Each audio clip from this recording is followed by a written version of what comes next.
It's my task to give you an overview of what we have been doing here at Robert Lightbourne High. And standing here brings me back to January 3rd, 2014. My first visit here, and when I stood here to address the staff after being introduced as the interim principal. I think I made some promises that day, and I hope that I fulfilled some. And it also brought me back to January 30th. Our first PTA meeting, my first PTA meeting right here, where I also made some promises to the parents. Parents who were here, I hope we kept at least some of those promises. But one thing I can remember from those two meetings is a statement that I made when I heard of the issues and the reputation of the school. I remember making a statement that you can grow wherever you're planted. And I said it at those meetings, and I said it in the summer at the orientation. And in fact, a lot of our students are actually flourishing here at Robert Lightbourne at an institution where persons thought were full of rocks, or only rocks were placed here, but students are here flourishing and blooming. And we have two prime examples here, and there are others. And again, it's my task to tell you what we have been doing, what we plan to do, and as a community to ask of you if what we're doing, is it okay, or is it in keeping with what you want as a community or as parents? And for you to share with us what are the things that we can do differently, and also for us to develop partnerships so we can move the school to even lofty heights. So, our school. Initially, you have seen on the first slide, they had, that was displayed, excellence in all things. In all things, sorry. It's not our school motto, but we have adopted that as a theme for the school year, and as something to motivate the students and staff to say everything that we do, we're going to try our best to achieve excellence. And we have been motivating the students, and I think we have made some improvements. And him or herself accounted as a leader. Someone who is going to be able to deal with finances of the school, the security of the school, someone who's going to manage the stakeholder relationship, so build relationships with the police, with the churches, with the NGOs, with the parents, but someone who is also going to inspire students, teachers, the community to reach for themselves. And so IB is supporting the leadership of the school, the principal, the vice principal, the heads of the department, in incorporating certain skills in the day-to-day management of the school that will help to do all of it. If we get that part of it right, then I would say we are 50% of the problem. We're also supporting the instructional leadership. And who are the instructional leaders? The instructional leaders are the teachers. So we're trying to create better teachers. And what does this involve? I like to put it this way. Firstly, we want the teacher to recognize that if the child is not learning, then it could be that I am not teaching. I know that's a tough one. But that's the level of accountability that we're looking for. So the teacher might very well be teaching. You're not saying that teacher is teaching. But what we want the teacher to say is that I must teach according to how the students learn, and not the reverse. I mean, for a long time, we have had a situation where teachers believe that the students should learn according to how they teach.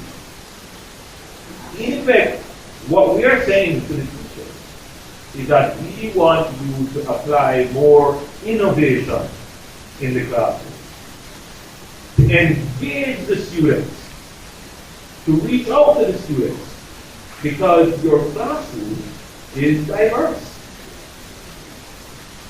So it's about changing how we teach to suit how students learn. I think if we are able to do that, we will get more results, don't you think? Yeah. And so what I need is doing is helping the teacher to be more creative in the classroom, to be more innovative, to adapt technology in the classroom, to have a keener eye for learning challenges, to spot opportunities for teaching, and to be more accountable. If we get that correct, then I think we're about 80% of the problem. That is my personal view. So I think leadership of the institution is 50%. The instructional leadership is about 30%. But then there is this troubling 20%. That troubling 20%. What's that? The external factors. Now, this is just my subjective assessment. Others may say the community involvement might be 50%. But the reason why I say it is not as huge as 50% is that I am an institution. So I take the perspective that once government controls resources, it is the government's responsibility to get the results. The government has strong control over what happens in the school, control over the management of the school, control over the principal, and therefore, if government, if institutions like theirs can influence the leadership of the school, then we can start the turnaround. Because it is the leadership of the school that is going to influence the instructional leadership that is also going to impact the community. That's from my perspective. From another perspective, it might be that the change really ought to come from the community. If the community rise up on their own and require accountability in the school, change can be driven that way as well. But oftentimes, the model of change that we see is that it really has to come from the central ministry driving change. So, I'm at this 20%, which is the community. I spent a few years as Minister of Education, and I learned a few things. I thought I implemented a few things and got some results. Never undervalue the importance of the community in the education process. There are some principles which, as a principal of your staff, you may want to jot these down. Because they may be useful to you. The school must always seek to attain what I like to call parallel reinforcement. I see school looking on like, well, that sounds like a military term. Reinforcement. But what is parallel reinforcement? What is being taught in the schools must be reinforced in the home.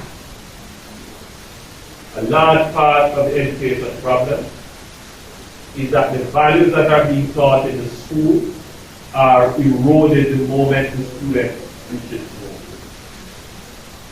And so it does pose a conflict in the mind of students. A classic case. Teacher says, no fighting in school. No fighting in my classroom. Okay? So, boy following the teacher home for quite some time. In fact, all the resources of the ILE program this year is focused in this region. Because we recognize that there is a problem. The problem starts with the value that the community places on education.